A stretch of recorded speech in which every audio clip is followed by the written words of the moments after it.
English is hard today. Serving a community ministry as publisher of the Valley's weekly newspaper. She received her MDiv from Star King School for the Ministry in 2010. She will be speaking on the possibilities of uncertainty, laboring on. We will follow the sermon with a moment of silence for those who wish to reflect.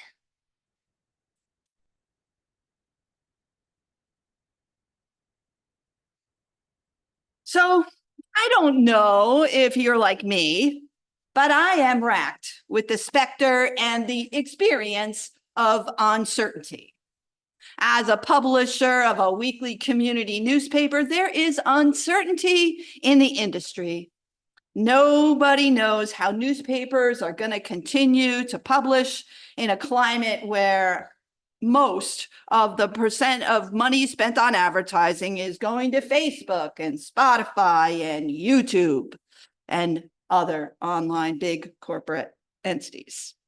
And we know that newspapers are not the only industry that are being disrupted. In fact, independent pharmacies are finding themselves in a bit of a squeeze plan, as are funeral homes.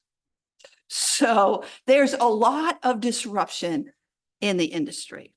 And I guess the good news is that we're all in the same boat, even as we feel isolated and alone. Uncertainty and laboring through it is a struggle, a challenge, and it's hard.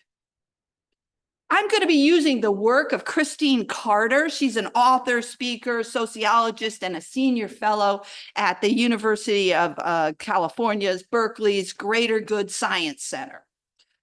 And she says that actually we don't like uncertainty. Our brains don't like uncertainty. And in fact, our brains are constantly trying to protect us from ambiguity by diminishing our focus on anything other than creating certainty.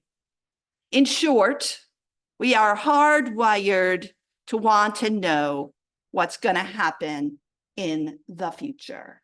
We crave certainty.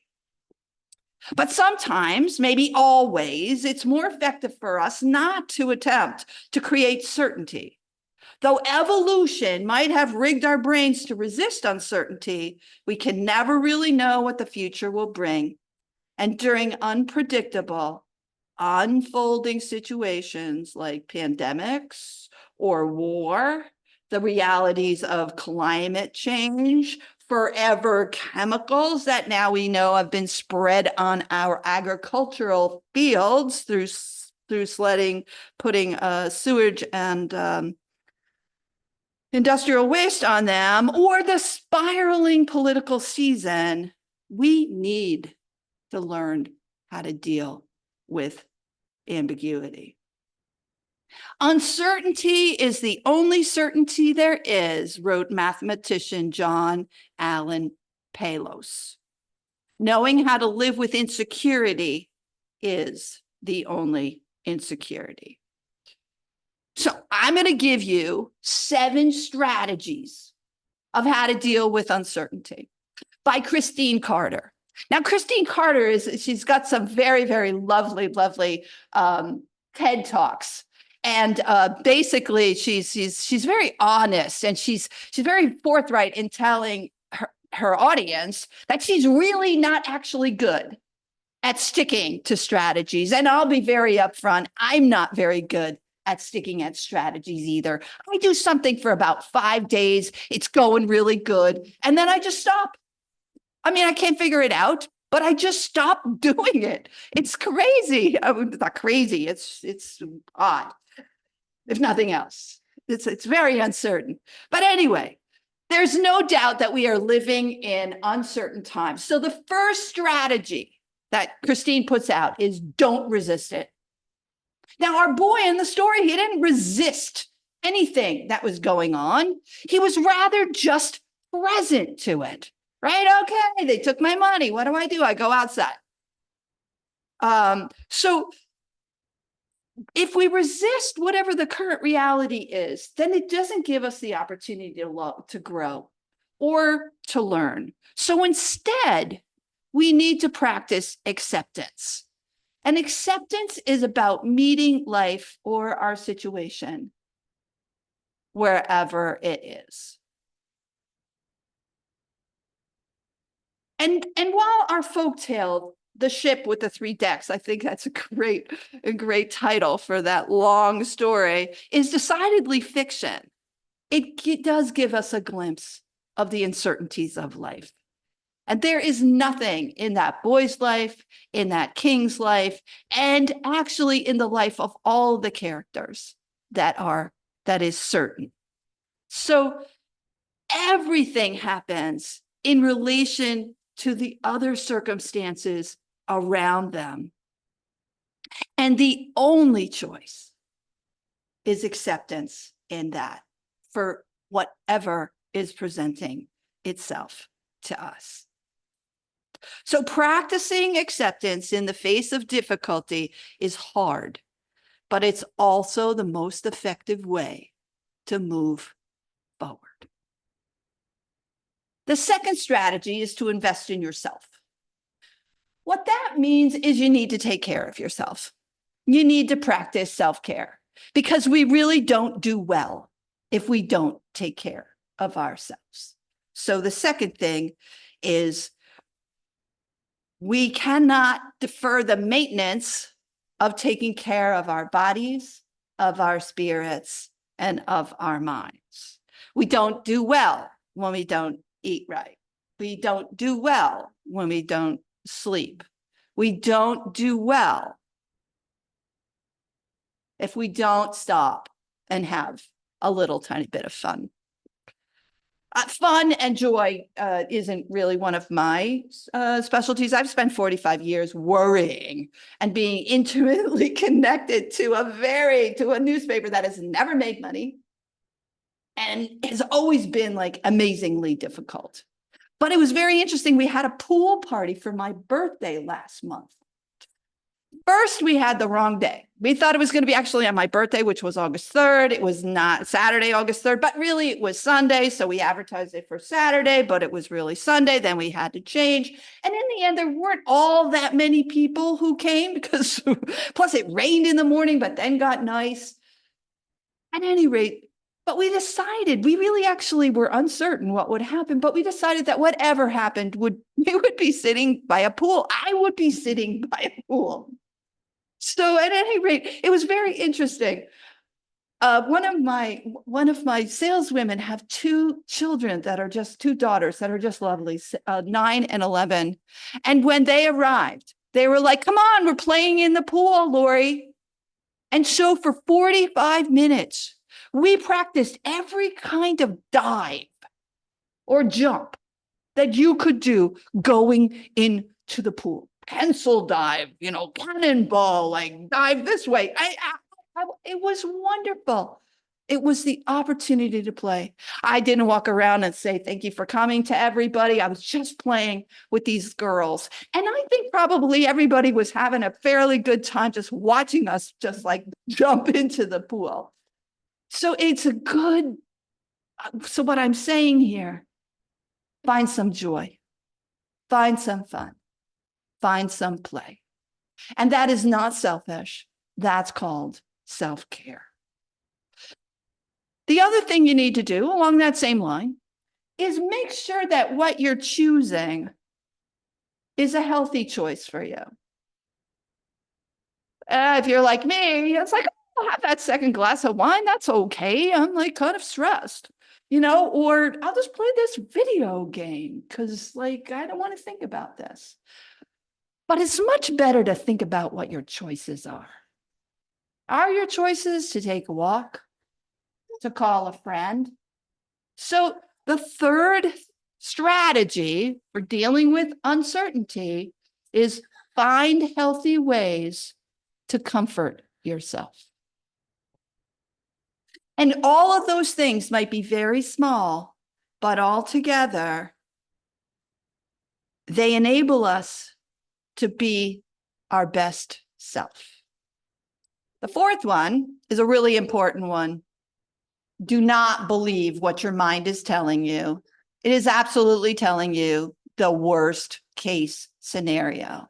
When I got here, I asked Brian whether I had caused a fair amount of uncertainty because he sent me the slides yesterday. And while I immediately just filled in everything that needed to be filled in, I didn't send him an email telling him I did it.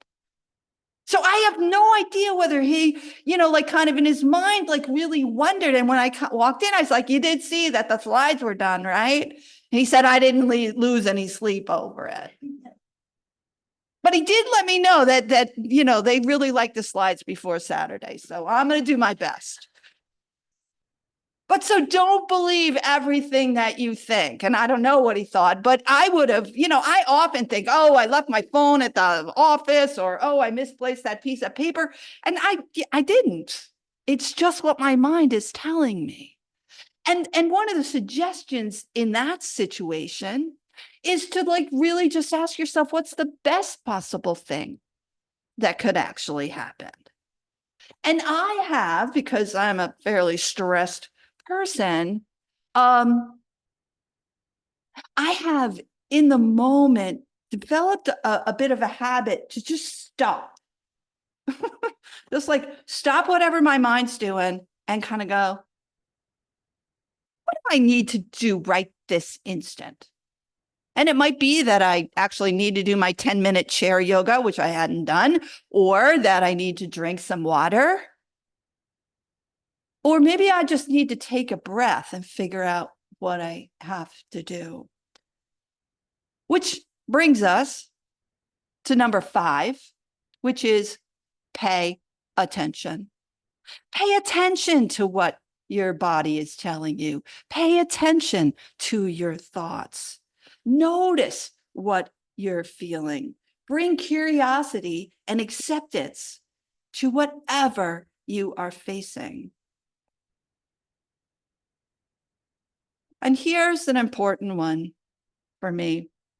Stop looking for someone to rescue you. Now, in our story, the boy was rescued by the sailor, but he wasn't looking to get rescued. I always hire people go, oh, they'll really be able to fix what's going on here. You know what I mean? So, but the thing about always thinking that someone's going to rescue you is that you're always putting yourself in a victim place, right? You're always thinking that you are not capable to do what actually is in front of you and that you have to do. You have to. So the best coping with uncertainty is to stop complaining, stop thinking about who's going to rescue you, and take responsibility for your lives. Trade the false power of victimhood to the real power that you have in constructing your life. And one of the most important ways to construct that life is to find meaning in the chaos. What can you learn from this? What are your many choices? How can you make a real life for yourself at this time of uncertainty? I'm going to just close with a reflection. Being the publisher of a newspaper is a very challenging thing to do. I really do it from a Unitarian Universalist perspective. And one of the things that I grew up in the Unitarian church before there were 7 principles. So, what the biggest thing that I learned growing up a Unitarian Universalist is that there's many paths to truth. Now, some religions think that their way is the only way, but we as Unitarians know that there's integrity in many paths. right? And which was a great way as a kid to grow up, I got to tell you, because when people would ask me, and we talked, the old LRY Unitarians from like years past have our own like little experiences. But, so someone would say, what religion are you? And you'd go Unitarian. They go, oh, I never heard of that, or that's not right, or like whatever. And I would just feel validated. I would think they're being their religion. They think there's only one way, and I'm being mine. And I know there's lots of ways, right? So for the newspaper, that's what I try to do, right? I'm trying to like weigh out, how do you present many truths? How do you not make people into villains, but actually try to tell people stories so that there's connection going on, right? I tell people I'm not selling God, I'm selling community, right? I'm selling communication. I'm selling civil dialogue, civic engagement, these things, right? So at any rate, there's a woman. There's a group of people who have been standing on the Narrowsburg Bridge for like since the Gaza war, started. And we've run pictures of them standing on the bridge. But this woman wants us to have an ongoing series about all the voices of the people standing on the bridge. And she says that she deserves that because they're standing on the bridge for, every Saturday for, they have a presence there for half an hour or so, 45 minutes. Well, I don't really know how to do that. I was kind of saying, well, the Rotary Club does a lot too, right? Like, how do you elevate one voice over another? Anyway, we agreed she was going to write something. I get, she's going to hand it in. She needs to send me something. She hadn't sent it to me in the afternoon. At 8:00 at night, I called her up. I was like, listen, and we had an early deadline this week. I was like, listen, like if I have any chance, and meanwhile, I'm not in charge of things getting into the newspaper ultimately. So, I'm very emphatic with her. I need that picture now. And she feels it. I yelled at her. And she doesn't feel well. And it wasn't a great situation. And oh, by the way, by the time she sent it to me and I like handed it in, it wasn't running anyway. So on Friday morning, I was a bit in a tizzy. From my perspective, when I was trying to help her. From her perspective, I was being unkind. And so I took myself to the river. And I thought, how am I going to maneuver in all of this? How am I going to find a voice that is assertive in a way without being strident, totally empathetic, totally compassionate, but effective, right? There are truths that need to be told, but they need to be told in a way that they can be heard. And I don't know what that way is. So I sat by the river. And I prayed. I prayed for that voice. I prayed for like patience. I prayed for acceptance of my own limitations. And I looked at the river. Now, if you think about the river, actually, we could go to the next slide.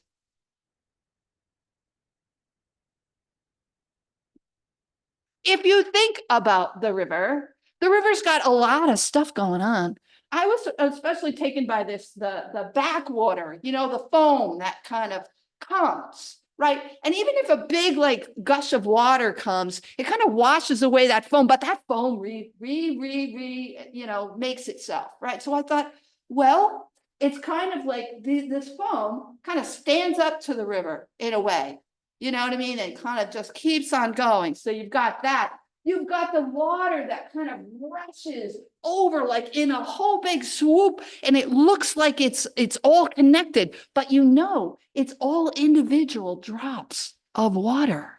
And then you see the water that comes over the rocks in these rivulets, and they make art, right? And they kind of are always on the move. And then there's these little eddies where you've got something that is going in a circle and not really going anywhere in that moment. And I thought, there's lots of ways that we have our voices. There's lots of ways. And we don't do them all at the same time. But we could sit and reflect and understand that we can be that wall of foam that kind of is always commenting, right? Is always holding our ground. We can be like with a swoop of water, connected yet not connected. We can be making art. We can be doing this a lot of different ways. And just taking myself out of my turmoil and looking at the river, connecting to something that's larger than me, gave me the wherewithal to go to work. So, so we are all connected. And in all of this, the other thing I do want to mention is that all of those things are actually being informed by the rocks. They're being informed by the bed of the river. They're being informed by the big boulders that are actually like that the water is going over. So, and that is uncertainty, and that is our moment where we can actually make a difference. So again, the 7 ways: don't resist, invest in yourself, find healthy ways to comfort yourself, don't believe everything you think, pay attention, stop looking for someone to rescue you, and find meaning in the chaos.